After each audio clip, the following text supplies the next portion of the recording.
Zurich is finally going to become more bikeable. This time, it won't be with painted bike lanes on the sides of the road, but with a citywide connected street network where bicycles will come before cars.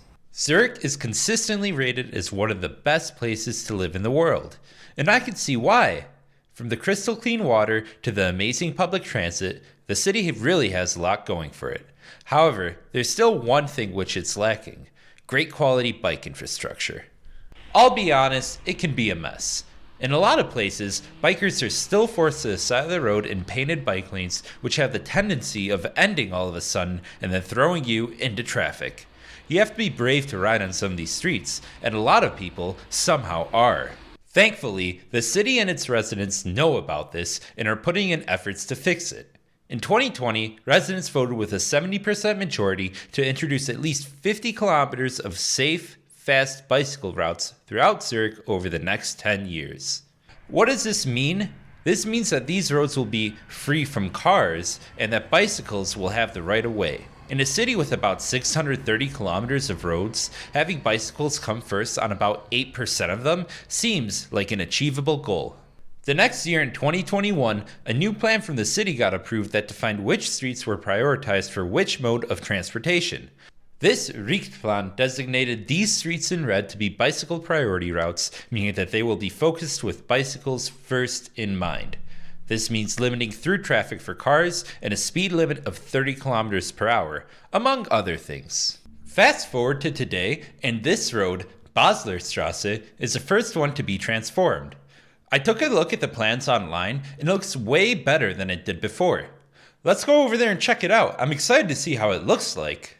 We're here, and my first impression is that it's not so bad. The road quality for bikers is definitely higher than other places in the city. The lanes are nice and wide, the car traffic is low right now, and the speed limit's 30 kilometers per hour, which are all great signs. I noticed, compared to before, that limiting through traffic has made a direct effect on traffic volumes on this road. An example is at this intersection where cars have to turn left, but all other modes of transport could turn wherever. I'm not gonna lie though, it's kind of hard to tell that this is a bicycle priority route because there's not really too much signage. They're marking it right now using the green paint on the sides as well as these massive bikes on the ground, which is great when you're on it, but there's nothing on the roads leading up to it making it clear. Unfortunately, the route got worse the farther down I went. There are still points where the bike lane just ends and points where it's so narrow that two people cannot ride next to each other. You can see here that the massive bike sign from earlier is too small to fit in the lane itself. Also, I still felt that there were too many cars on the road. It wasn't dangerous or anything, but I felt that I couldn't completely relax on it. That'll probably come once the number of cars is almost zero. I would say that this bike route is a good start, but it can definitely be improved. This will come in future iterations as the city isn't done yet. Presentations hint at complete road redesigns in the future. I think I came on a good day, however, since there have been others that have had significantly worse experiences than me. There's an online forum in Switzerland called Bikeable where you can report places with bad bicycle infrastructure, and there have already been several posts about this route.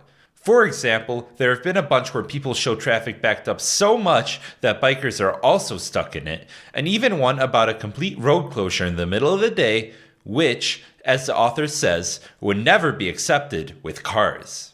Sadly, there was also a post about somebody on a bicycle sustaining serious head injuries in a crash on this road, not even a month after its opening.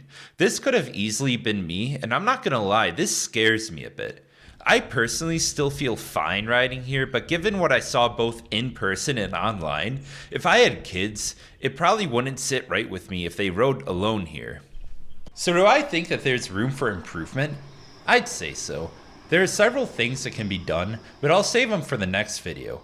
Make sure to subscribe if you don't want to miss it, and I'll see y'all there.